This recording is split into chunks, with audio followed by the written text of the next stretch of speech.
For this interview, I asked Georgina Godwin to interview my friend Olaf Hein. I originally met Olaf at the Berkshire Hathaway meetings through Norman Rentrop. Olaf and I attended a gathering organized by Norman of German-speaking value investors, which at the time I was living in New York, and it was wonderful for me to reconnect to my German side. And I attended those meetings, which of course were done German style. We would start at like 5 a.m. in the morning and continue till 9 p.m. Not quite, but intensive work that we did. And I met an extraordinary number of wonderful people, including Olaf. And more recently, Olaf has become a regular attendee at my ValueX conference, at which he cuts a colorful figure. Olaf is beloved by many of the attendees because he speaks his mind and he owns his personality and does not make compromises for the world in that way, which is something that I really appreciate. There's an honesty to him. Olaf professionally is the CEO of Elbstein, which is a German holding company that's publicly traded. He lives in Hamburg. That's the where his life is based. And he's, for me, an example of how, armed with the right philosophy, as we've all learned, we're all students of Buffett Munger and Ben Graham, but armed with that straightforward philosophy, one can have extraordinary success. In the case of Elbstein, the share price or the market capitalization has tripled over the last 3 years. And it's going to be an interesting story to follow. And I feel grateful to be associated with Olaf. And I'm also very grateful to Georgina for conducting the interview. And Olaf, just remember, his mother tongue is German, so we should be grateful to him for being willing to conduct the interview in English. I hope you enjoy the conversation with Georgina Godwin and Olaf Hein. Olaf, it's lovely to talk to you. Now, I know that you were born and raised in Hamburg. Tell us a little bit about your early life. I was born in Hamburg with 3 siblings. Had a very sheltered life in the suburbs of Hamburg. My father, a small entrepreneur. My mother, the archetypical housewife, and as I said, tennis, handball is a handball, and Abitur, matured. This is German equivalent to the high school, and nothing really special amongst friends. No interest in commercial activities, and besides, I had to work hard for living. In a sense, I had multiple jobs like paperboy in a retail store and so on. So I had to work quite a bit for having some pocket money. And you didn't really at that point have an idea what it was you wanted to do in life? Absolutely. I choose business administration as a study. Actually, I think I had the notion of also studying psychology or so. But in a sense, I wouldn't say I took the path of last or least resistance, but it was just studying business administration opens a lot of fields, and I couldn't think of anything in particular.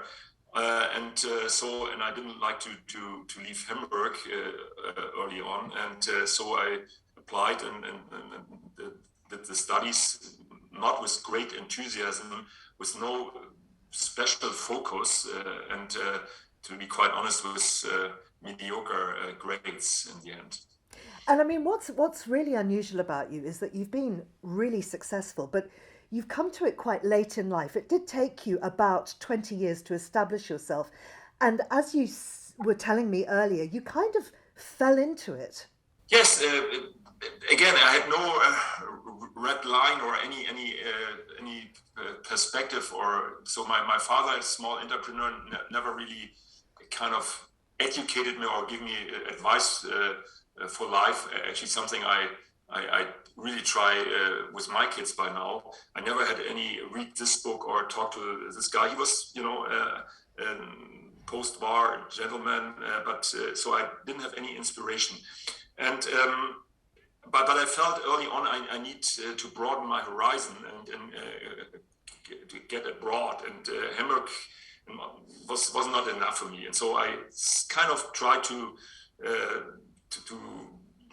be, see other countries. And I had the chance with the Karl Duisberg Society, a little scholarship, and applied there. And in the end, I had the chance to take part in a called work study program in New York. Some months of studying, and then I had to find my own employment in somewhere in America. Where did you work in America? I have to say that, I mean, after graduating, I went to Deutsche, like a kind of subsidiary of Deutsche Bank in commercial banking, but nothing, I mean, Far East trade and so on, not really my also almost by accident. So, and then I applied randomly at a lot of banks, investment banks, and with not much success, of course. And then I stumbled into some gentleman who opened up an occasion. But long story short, the Deutsche Bank in the end offered me an assistant position at 40 Wall Street, a famous building, and I ended up in 86 in this very department. It was my first job outside of Hamburg then. And of course, you were also doing a thesis. Yes, I was quite a mediocre student, and I always felt if I could achieve something extra that would kind of cover up my average performance. And by some accident, in a sense, I met a professor from University of Kiel, and he said, if you ever consider a PhD, then call me. And I took him up on that the very moment I had the offer to work at Deutsche Bank or at Wall Street, because I felt I could somehow sell that as a subject for a thesis, and that was actually worked out that way. Also, it was a very long way to finish the paper then in the end. I love the idea that when the famous market crash, Black Monday, happened in 87, you didn't really notice. Yeah, it's quite bizarre in a sense. Although I worked at Deutsche Bank in the German desk as a lowly assistant, of course it was a market, and I had gained certain experience with the market, stock market. I never really arrived, let's say, mentally in the market. It was for me just a mystery, and I didn't really understand the tricks of the trade.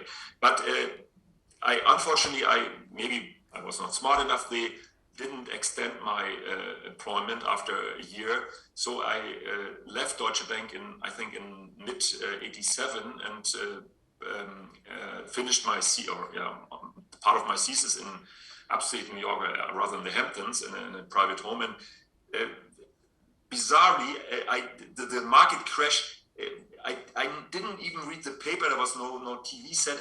I didn't realize there was a market crash although I was living in New York at that very moment. And so, meaning I wasn't ready for the market if I didn't even have the notion that something was extraordinary was going on. Mm-hmm. So I wasn't ready for the stock market, apparently. But in 1988, you started at Deutsche Bank Capital Market in Frankfurt. And that was really where things started to change for you. Yes. Okay. I was out of New York, and then the natural path of career was going back to Deutsche Bank in Frankfurt. And they offered me a job, a similar one to the one in New York. And so I was assistant portfolio manager. But again, I never got any proper training, education, advice, or mentor, as I said. And I think almost all people successful in the market had some enlightening moment or some point in life where they ignition point, if you like. And so I kind of muddled through, but it never really clicked, neither my career, not the the idea of the stock market itself, and probably not to surprise of anybody, I wasn't promoted, and so I quit, somewhat disappointed in early 1990, and started my own little advisory company with a friend in Frankfurt. Yes. And that in itself was the big turning point to start up this firm. And you had your very first client was a successful private investor from Hamburg, who, interestingly enough, is still now, 30 years later, your cornerstone shareholder. Yeah, this is actually absolutely right, absolutely a turning point. This gentleman in 1990 asked us to place a certain holding of a stock holding, a company, a very particular German listed stock. I don't like really to mention. And it was really an uphill battle, and through some more luck than skill, my friend and I were able to place this very stock portfolio at Rothschild of London, this famous investment bank. And this kind of turned my mindset around. I realized my life shouldn't necessarily be a lowly assistant portfolio manager, but I can also open doors or talk to people in the financial industry, and kind of give me self-confidence. And that was the first time I ever kind of realized there might be more things to achieve than I imagined beforehand. And you certainly did. I mean, you went on to start a small portfolio management company and make a huge amount of money. Yeah, again, this is a kind of a sad story in a sense. I'm someone who's never giving credit to the people who earn it. And in 1995, or a little earlier, I met another younger, very smart and successful stock market operator. And he said, just interesting enough, you mentioned this gentleman, this cornerstone investment. Olaf, since you know this very successful Hamburg investor, and he's so wonderful and your close contact, it would be worthwhile if we leverage your contacts and starting a company that's kind of in a similar business. So he set up the entire playground for ground rules for this company, and I became CEO of a listed company, Sparta AG in Hamburg. And most of people probably have forgotten, but we had a huge market rise in the 1980, 99 up to the year 2000, this so-called internet bubble. And this company was almost particularly designed to benefit from potential windfalls in these industries. And so by accident, our company was propelled to enormous stock price moves. And on paper, I became, as one of the founding investors, a millionaire many times over, and felt fairly rich for a while. Correct? Yes. It's certainly not because I was a genius. It was more like being the right guy at the right time. I love your humility. But then, of course, the bubble burst. Sure, it did.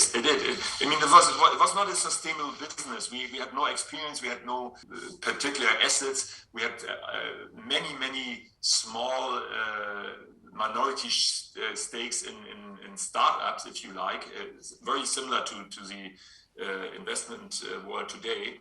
And it was very early in the internet history of internet, and almost all these ideas failed. And quite honestly, I didn't have the knowledge of judging whether they would be successful or not.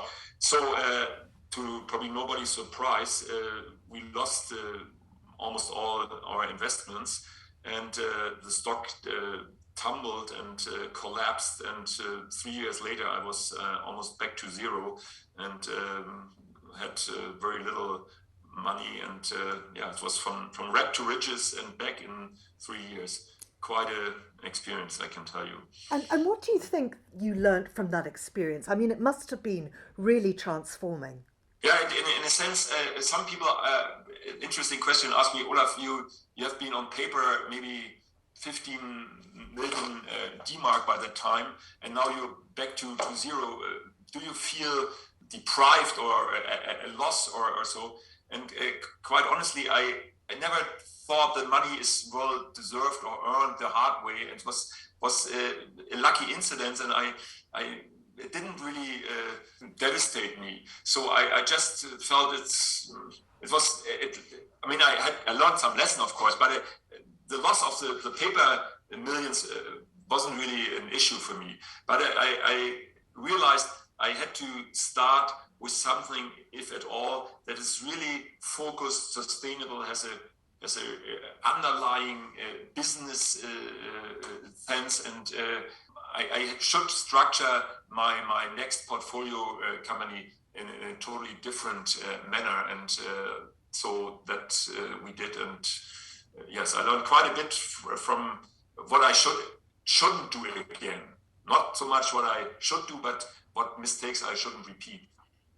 And so in 2001, with a new partner, you started again. Yes, I felt, at least I'm somewhat capable of talking to shareholders and writing annual reports, and I was honest, because since I didn't cash in or cash out my stocks, nobody blamed me for the decline of my former company. So I had my reputation was still intact. And yes, I started again with some money I could still find with friends and families, and we focused exclusively on German small cap niche transaction, and built it up really from the scratch, some minor investments step by step, and the market was benign. We're talking, it was after the big crash, and we had a very decent run until 2007, and we took these opportunities, and I think our stock price went from 60 to 16 to 70 after a couple of years. And yes, I was not a millionaire many times over, but I was back in business at least. Mm-hmm. So in 2014, you started yet another new company. Yes, looks like a serial entrepreneur, but it's so the company was eventually re-merged with the former one, that the bubble company that was still alive and had a huge tax loss carry forward, and was actually picked up by this investor who started the company. But we had a change in management, and so somehow after like 10 years, things didn't really work out on a management level too well anymore. So I quit actually and sold my shares, and with this money I started, and now we going full circle with this very gentleman I met in 1990. I started again a company called Elbstein AG. Elbe is the river here in Hamburg, and he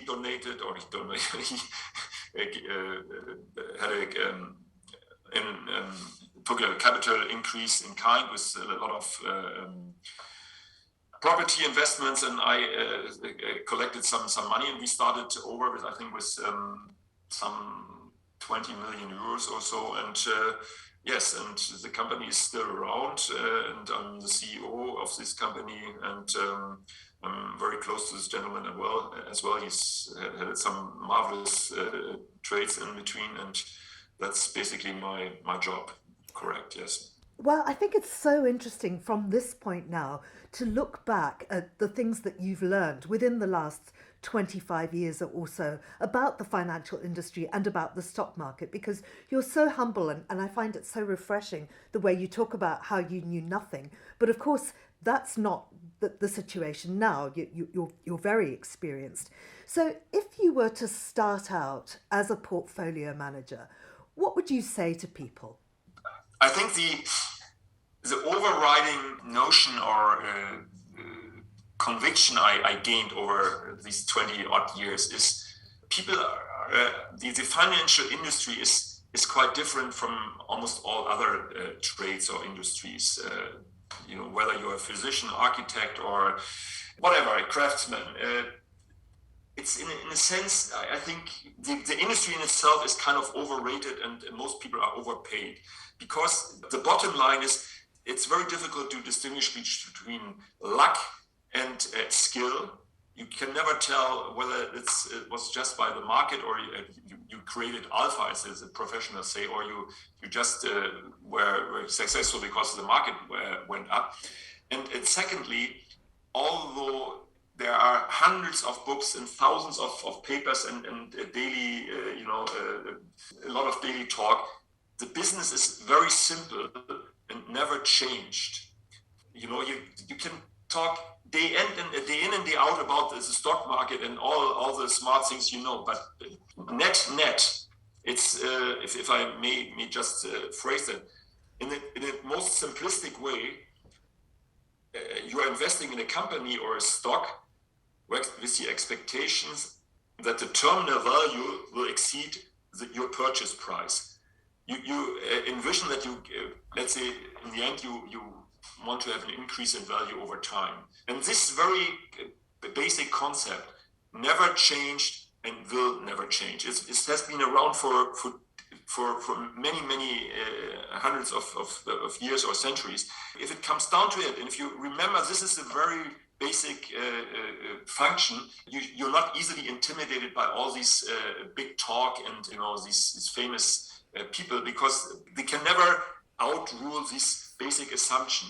So you can be an expert without being famous, because the same logic applies for everybody in the market.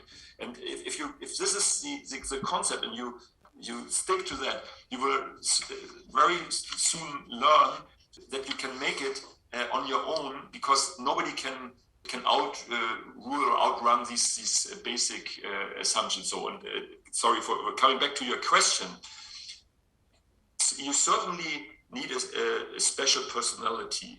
You have to have some characteristics that will enable you to survive in the market, and that's in the end it's all that matters. And if you ask me to name a few points, I would think you should have a stable personality, because you have to live with a lot of volatility in the market, especially today again. You have to be humble, and that's a good thing to be. You shouldn't blame other people for your own mistakes. You should never bet more than you can afford. As I said, you shouldn't mix up luck and skill. You should probably be very focused with your portfolio, because you don't need more than a handful of stocks to do well. You have to be prepared to spend a lot of time reading and extending your knowledge overall, not so much market-wise, but just common knowledge also. And it's probably not very common knowledge, but most of the time you just have to sit still and let the market or let your companies develop, and just do nothing in a sense. Don't get too excited by action. I just want to pick up on something that you said there. You were talking about doing your research and extending your center of confidence and reading. And I wondered, when you're reading, who it is that you're reading, what it is that you're reading. Yes, that's very true. And by the way, almost always all other people being successful read a lot. I mean, Warren Buffett is the most famous example, and I've read Jack Schwager, for example, interviews with stock traders. That a couple of books, very interesting ones. You always see they reading and they working and they do very little else. I never miss the trading day is a famous quote. But back to your question, I read maybe, and I own actually these books, easily like 80 to 100 of the most popular financial literature. And although I have done that now for 20 odd years, and oddly enough, only 1 year ago, I stumbled into one author called Morgan Housel, and he wrote the book Psychology of Money. And it's totally different from all the other books, and it's very easy to understand, to grasp. But this is, I read it actually, or I listened to it as an audiobook 3 times already. And this is my new Bible. And if someone is really interested in getting the right mindset, on my number 1 recommendation would be Morgan Housel, Psychology of Money. And then, of course, the books from Michael Lewis are very interesting. I would recommend Daniel Kahneman for the psychology of how people behave. Jack Schwager is the must-have. Then Alice Schroeder, the biography